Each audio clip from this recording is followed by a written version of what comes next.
Welcome to This Explainer. Today, we're unpacking a fascinating and honestly kind of hidden danger in our modern financial lives. We live in this hyper-digital age, right? And we're constantly fed this idea that consuming more data automatically makes us richer.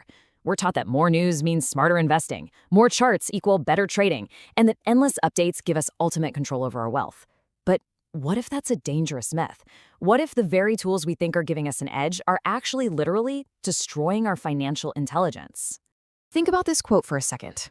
The more market data you track, the poorer you might become. Let that really sink in. It completely flips the script on everything the digital age has hardwired into our brains about information. We all kind of assume that if we just read one more article, or check one more stock chart, or listen to just one more expert, we're going to finally crack the code to wealth. But the source material we're digging into today argues the exact opposite. Too much information doesn't create logic. It actually creates emotional chaos. So why exactly does more information destroy our financial intelligence? Seriously, why do investors who hold literally every piece of global financial data in the palm of their hands still panic, freeze up, and make terrible decisions? Well, to figure this out, we actually have to take a deep dive, not into the stock market, but into the human brain. We need to look at how our neurology completely short circuits when it's bombarded with nonstop 24/7 financial stimulation.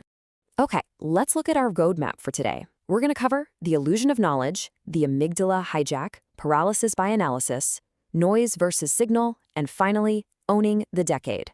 Let's bring some order to the mental chaos, shall we? Kicking things off with Section 1, the illusion of knowledge, and this crucial idea that information absolutely does not equal wisdom. The big takeaway here is that we mistakenly believe that swallowing every headline, chart, and alert gives us control. We completely confuse raw data with actual understanding. Listen, you can know every single economic report and every whispered market rumor and still make absolutely terrible choices. Why? Because of cognitive paralysis.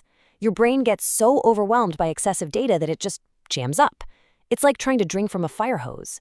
Instead of turning into hyper-logical processing machines, overloaded investors freeze, their discipline totally collapses, and they just blindly follow the panic of the crowd. And that leads perfectly into Section 2, the amygdala hijack. Let's talk about your brain under psychological warfare. So it turns out our brains evolved over millions of years to protect us from physical predators, right? Not nonstop financial stimulation from a glowing screen. Our sources point out that when you see red candles crashing on a chart or you read a terrifying market crash headline, it triggers what's called an amygdala hijack. Your body actually floods with stress hormones like cortisol and adrenaline, reacting as if your actual physical survival is on the line. This instant chemical rush completely bypasses your logical thinking. And honestly, it totally explains why perfectly rational, smart people will suddenly panic sell at the exact bottom of a market dip. And unfortunately, the cognitive hits just keep coming. We humans only have so much mental bandwidth. It's a real thing called decision fatigue. Basically, the more decisions you force your brain to make throughout the day, the weaker and more emotionally reactive your future choices become. As the complexity and confusion pile up, your brain literally stops looking for logical truth and just desperately starts looking for emotional relief. I mean, just picture the typical modern trader for a second. You're tracking 15 different technical indicators, you're scrolling past 20 screaming analysts on Twitter, and your phone is buzzing nonstop with Telegram signals, all while you're just trying to eat breakfast, or worse, checking your portfolio at 3 a.m. It's madness. Eventually, every signal conflicts with the next one. The stress gets so intense that overwhelmed investors start revenge trading, literally just trying to relieve that suffocating pressure of digital overload. So let's see how this all builds up into total inaction. Section 3, paralysis by analysis, or the really high cost of overconsumption. We end up consuming so much conflicting info that every single option feels incredibly dangerous, so we just delay taking action forever. And this is totally fueled by the urgency illusion.